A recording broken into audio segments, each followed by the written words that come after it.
भारती और याशिका अभी भी मेघदूत पर बैठे हुए थे। भारती को आज के थप्पड़ का दर्द महसूस हो रहा था, लेकिन वह जानती थी कि यह दर्द उसे याशिका के बॉयफ्रेंड अभिषेक से ढेर सारे फायदे दिलवा सकता था। हालांकि याशिका के इरादे कुछ और ही थे। अच्छा बहन, मैं एक बात तो पूछना भूल ही गई, भारती ने कहा। तुम बता रही थी ना कि अभी थोड़े दिन पहले तुम्हारे बैंक में एक बहुत अमीर लड़का आया था। वह अभी इन दिनों फिर से बैंक में आया क्या? मैंने बोला था ना कि तुम मुझे उसका नंबर देना, याशिका ने सवाल किया। हाँ, पर तुम्हें उसका फोन नंबर क्यों चाहिए? अरे, नंबर मिलेगा तो बात होगी तो बात आगे बढ़ेगी ना। प्लीज बहन, मैंने तुम्हारा काम करवाया ना, अब तुम भी तो मेरा काम करवाओ। मैं सच बता रही हूँ, जी जान लगा दूंगी, भारती ने कहा। अच्छा, हाँ, लेकिन वह तो उसके बाद से बैंक आया ही नहीं है। जब वह आएगा तो मैं उसका नंबर लेकर तुझे दे दूंगी, याशिका ने उसे टालते हुए कहा। अरे, आप तो मैनेजर हो ना, आप तो उसका नंबर अपने डेटाबेस में से भी निकाल कर दे सकती हो, भारती ने कहा। याशिका उसकी इस बात पर गच्चा खा गई। इधर उधर मुंह ताकने के बाद वह बोली, नहीं, हमें ऐसे अनुमति नहीं है कस्टमर का कॉन्टैक्ट पब्लिक करने की। अच्छा ठीक है दीदी, पर मैं सच में उस आदमी से मिलने के लिए काफी उत्साहित हूँ। मुझे लगता है कि वह तो बहुत ही हैंडसम होगा, और अगर नहीं भी होगा तो भी क्या हुआ, उसके पास पैसा तो है ही। अगर वह अभिषेक जैसा निकला तो आपकी और मेरी, हम दोनों की किस्मत चमक जाएगी, भारती ने खुश होते हुए कहा। याशिका को अपनी बहन पर बहुत तरस आ रहा था। प्रिंस नाम की जिस आग से वह खेल रही थी, उसमें भारती ने अपने आप को ही जलाकर याशिका का घर रोशन कर दिया था। बेचारी भारती, याशिका ने अपने मन में सोचा और अपना जूस पीने लगी। उधर प्रिंस उन लड़कियों की बातें सुनकर उस लड़की के पास जाने लगा। वे तीनों लड़कियां उस एक लड़की को घेर कर खड़ी थी। उनके कपड़े और रंगढ़ंग देखकर लग रहा था कि वे किसी अच्छे परिवार से आई हैं। जब प्रिंस ने उस लड़की को देखा तो वह सारा माजरा समझ गया। उसने पीला आधी बाजू का कुर्ता पहना हुआ था, जो दिखने में सस्ता लग रहा था। उसने नीचे बहुत ही पुरानी और फेडेड सी जीन्स पहनी थी और पैरों में सादे चप्पल डाले हुए थे। अरे सब लोग, जरा एक बार इस हुस्नप्री को तो देखो। इसका नाम रचना है और आपको पता है, यह हमारी क्लास की सबसे अमीर लड़की है। नीचे से यह इतनी अमीर है कि हर साल कॉलेज इसे अपनी तरफ से पढ़ने के लिए स्कॉलरशिप देता है। यानी हमारे पेरेंट्स तो पागल हैं जो दिन रात मेहनत करके हमारी फीस भरते हैं। और मजे की बात यह है कि कॉलेज वाले इसे पढ़ने के लिए जो स्कॉलरशिप देते हैं, यह मैडम यहाँ आकर उसे खाने में उड़ा देती है। इतनी महंगी मेस में कॉलेज के पैसों से खाना खाते हुए तुम्हें शर्म नहीं आती? एक लड़की ने रचना को फटकारते हुए कहा। हाँ रचना, हाउ शेमलेस यू आर। दिखाती तो सबको ऐसे हो जैसे तुम बहुत ही गरीब हो, तो फिर यहाँ आकर खाना खाने के पैसे तुम्हारे पास कहाँ से आते हैं? दूसरी लड़की बोली। इससे पहले कि रचना अपने बचाव में कुछ कह पाती, किसी ने उसका बैग छीनना शुरू कर दिया, तो किसी ने उसके बाल खींचने शुरू कर दिए। सारी लड़कियां उसे खींच रही थी और उसे परेशान किए जा रही थी। रचना का उन तीनों खाते पीते घरों की लड़कियों से कोई मुकाबला ही नहीं था। वह अपने आप को उनसे छुड़वाने की कोशिश कर रही थी, लेकिन सफल नहीं हो पा रही थी। वे लोग उसे खींचते जा रहे थे और रचना नीचे गिरने ही वाली थी।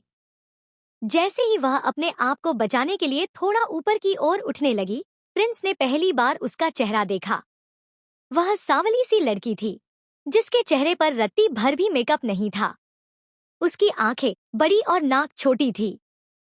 वह काफी सुंदर लग रही थी। उसकी आंखें बंद थी और उसने दर्द के मारे अपने होठों को भींच रखा था। भले ही वे लड़कियां उसे कितना भी परेशान करने की कोशिश कर रही थी, लेकिन वह उनके सामने चिल्ला नहीं रही थी।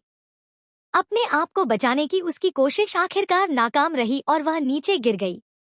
तेरी जैसी दोगली के साथ तो ऐसा ही होना चाहिए, उन तीनों में से एक लड़की ने रचना को दुत्कारते हुए कहा। रचना फर्श पर लेटी हुई थी और सभी लोग खड़े होकर इस तमाशे को देख रहे थे। मेस के मैनेजर को लग रहा था कि अब रचना कुछ ऑर्डर नहीं करने वाली थी, फिर भी उसने सोचा कि एक बार पूछ लिया जाए। उसने वहीं खड़े एक वेटर को इशारा किया और उसे रचना के पास भेज दिया। वेटर रचना के पास पहुंचा और फर्श पर गिरी हुई रचना से पूछा, क्या आप अभी कुछ खाना पसंद करोगी? रचना ने वेटर की आंखों में देखा, फिर अपने आप को फर्श से उठाया और कपड़े साफ करते हुए बोली, मुझे एक लार्ज थाली पैक कर दो और उसके साथ 2 लस्सी दे देना। मैं इसे अपने साथ ही ले जाऊंगी। एक लार्ज थाली की कीमत 150 रुपए थी और 2 लस्सी का रेट 100 रुपए, यानी रचना 250 रुपए खर्च कर रही थी। रचना जैसी लड़की के लिए यह खर्च करना बहुत बड़ी बात थी। जब बाकी लोगों ने उसके ऑर्डर को सुना तो वे सब फिर से उससे नाराज हो गए। इतना पैसा और वो भी स्कॉलरशिप का। इतना खर्च करने के लिए तो इसकी शिकायत एडमिनिस्ट्रेशन से होनी चाहिए। भाई, मैं तो खुद छाछ पीता हूँ और यह लस्सी। इसका पोस्ट तो मैं सोशल मीडिया पर डालूंगा ताकि सबको इसकी सच्चाई का पता चल सके। एक लार्ज थाली में तो 2 लोग आराम से खा सकते हैं और यह अकेली लार्ज थाली मंगवा रही है।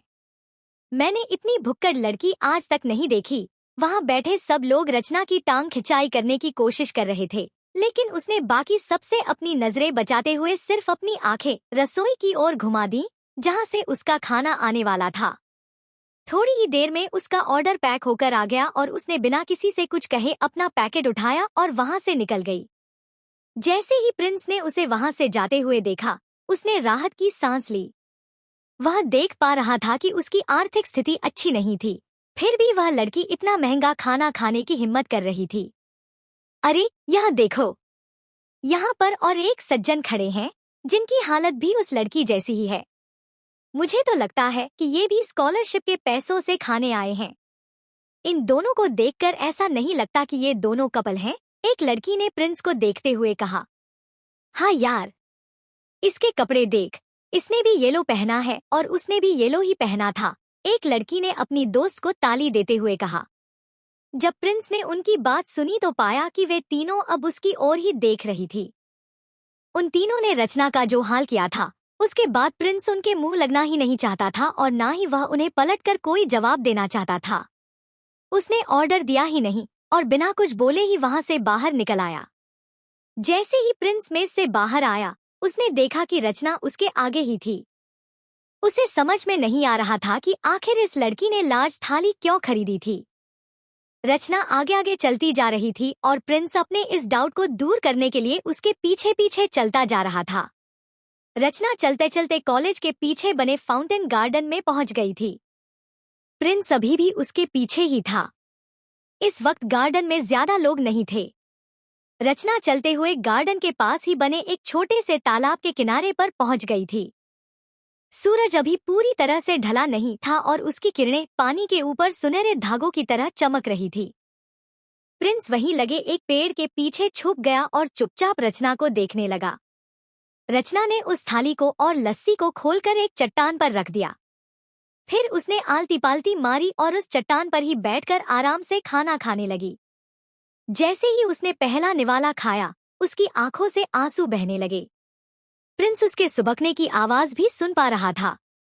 कहीं ऐसा तो नहीं है कि उसने आज पहली बार इतना महंगा खाना खाया, इसलिए उसे रोना आ गया? प्रिंस ने अपने आप से पूछा। प्रिंस को रचना का यह व्यवहार थोड़ा सा अजीब लग रहा था। थोड़ी देर उसे इस तरह से खाते देखने के बाद प्रिंस ने वहां से निकलने का फैसला कर लिया था। जैसे ही वह जाने लगा, उसने देखा कि रचना ने अपनी चम्मच नीचे रख दी थी और वह खड़ी हो गई थी। अरे, यह ऐसे कैसे कर सकती है? खाना खाने के बाद आपको अपना कचरा तो फेंकना चाहिए ना। इस लड़की में जरा भी मैनर्स नहीं है क्या? प्रिंस ने अपने आप से कहा। लेकिन फिर उसने देखा कि रचना वहां से गई नहीं थी। वह अपनी जगह पर खड़ी हुई और फिर ढलते हुए सूरज को देखकर उसके सामने 3 बार भोग लगाने लगी। यह हो क्या रहा है? खाने के बाद यह ऐसे भोग क्यों लगा रही है? प्रिंस ने फिर अपने आप से पूछा। इतने में रचना खड़ी हुई और वह बिना झिझक उस तालाब की ओर बढ़ने लगी।